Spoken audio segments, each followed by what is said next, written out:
Didik TV KPM.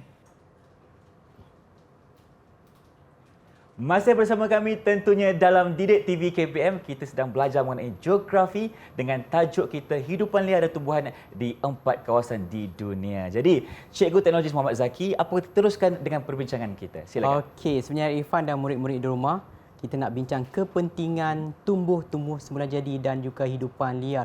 Apa pentingnya semua ni? Penting kepada kita atau penting kepada haiwan atau penting kepada alam, kepada dunia ini? Betul. Okey, baiklah. Kita lihat kepentingan tumbuh-tumbuhan semula jadi dan hidupan liar.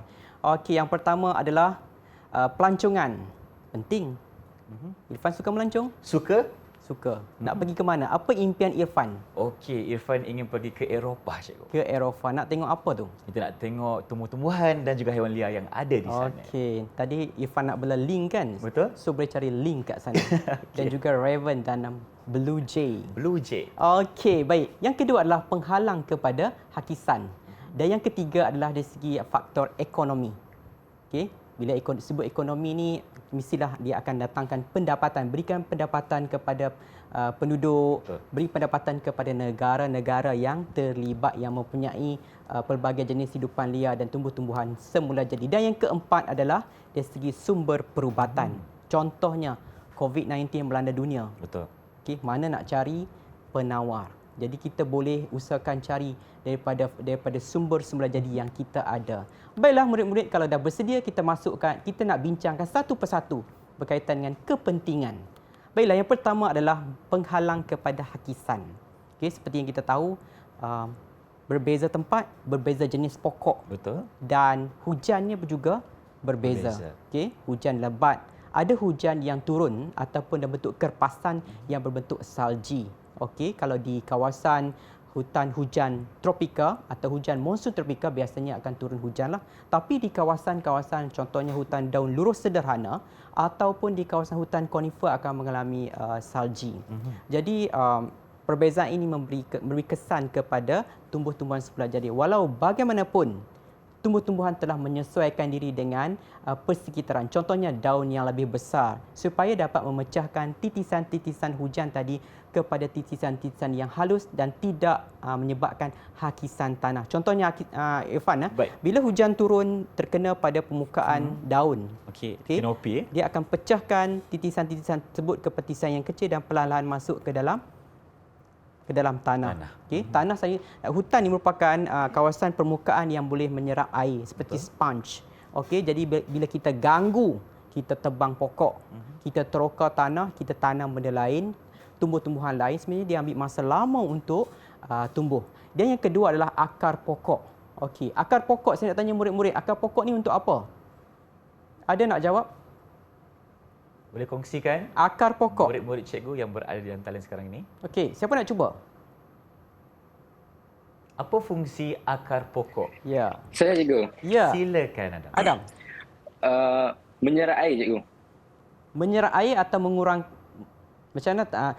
Sebenarnya Irfan faham dia menyerap air. Sebenarnya dari segi teorinya akar pokok ni dia mengurangkan air larian permukaan. Jadi bila terkena pada akar, so air itu akan perlahan-lahan akan menyerap masuk ke dalam tanah.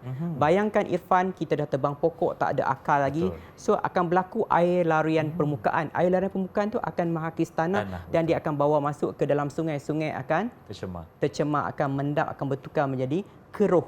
Itu isunya. Okey, yang kedua adalah penting. Contohnya kawasan paya air masin. Okey, contohnya kita ada hutan paya air masin kerana fungsinya adalah untuk menguatkan struktur tanah dan menahan daripada tindakan ombak. Contohnya tsunami berlaku. Jadi sekiranya kita tak ada pokok bakau, secara semula jadinya pokok bakau ni dapat mengurangkan kekuatan ombak tersebut daripada laut, daripada membadai kawasan darat. Betul. Okey. Agak-agak Irfan, pokok apa yang saya tunjukkan tu? Itu pokok bakau, cikgu. Pokok bakau. Di mana Irfan? Saya pernah nampak di rumah saya, cikgu, dekat Langkawi. Oh, maksudnya Irfan orang Langkawi. Saya orang sana, cikgu. Okey, kita kena bangga dengan orang Langkawi. Betul, sebab kalau kita lihat, cikgu, banyak pokok bakau ditanam di Langkawi dengan fungsinya untuk menahan hakisan ombak, cikgu. Okey, maksudnya penting untuk pelancongan. Betul. Okey, baiklah. Seterusnya kita nak lihat pula iaitu dari segi pelancongan. Okey, bila dah saya cakap dengan pelancongan, contohnya adalah kita nak lihat iaitu kawasan Irwan National Park di Thailand. Ini terletak di kawasan Thailand Utara iaitu berdekatan dengan Myanmar. Iaitu terdiri daripada 81% adalah terdiri daripada hutan monsun tropika yang menempatkan pelbagai spesies hidupan liar dan juga yang haiwan-haiwan yang hampir pupus. Okey. Kemudian kalau Irfan nak pergi ke Thailand, so Irfan boleh lihat air terjun 7 tingkat. Di mana tu cikgu? Okey, di kawasan Taman Negara Erawan di Thailand. 7 tingkat air 7 terjunnya. tingkat air terjun. Wow. Okey. Boleh kita pergi sana nanti? Ya, jom. Okey. Seterusnya adalah kawasan gurun panas, juga penting untuk pelancongan. Walaupun panas, kita nak pergi juga melancong. Okey, sebab dia ada kenderaan. Kenderaan apa, Irfan? Dekat sana cikgu? Dekat kita ada unta lah cikgu? Ada unta, betul? Okey, so unta menjadi satu tarikan. Kenapa kita nak pergi kawasan yang panas? Okey, sebab tarikan unta itu sendiri ya. Okey, seterusnya adalah kita nak bincang seterusnya adalah berkaitan dengan sumber perubatan. Contohnya pokok prickly pear iaitu dapat mengurangkan tahap kolesterol dalam badan. Okey, kemudian dapat membantu mengekalkan kandungan gula dalam darah. Kalau sebut adalah gula dalam darah ni sakit apa Irfan? Kandungan gula dalam darah cikgu? Ya. Sakit apa cikgu Kecing manis. Kecing manis. Ke kecing masin? Kecing manis cikgu. Kecing manis ataupun diabetes. Okey, kalau kolesterol murid-murid di rumah, sakit apa? Siapa nak cuba? Kolesterol. Saya cikgu. Ya, Adam. Sakit jantung cikgu. Sakit jantung terbaik Adam. Okey, seterusnya adalah pokok oak. Oak dapat menyembuhkan masalah cerit birit dan juga sakit tekak dan juga luka. Yang ketiga adalah daun pokok pine yang kaya dengan vitamin C digunakan untuk membuat teh dan juga bijinya juga digunakan sebagai bahan antiseptik semula jadi untuk merawat luka. Okey, seterusnya adalah kita nak lihat kepentingan dari segi ekonomi.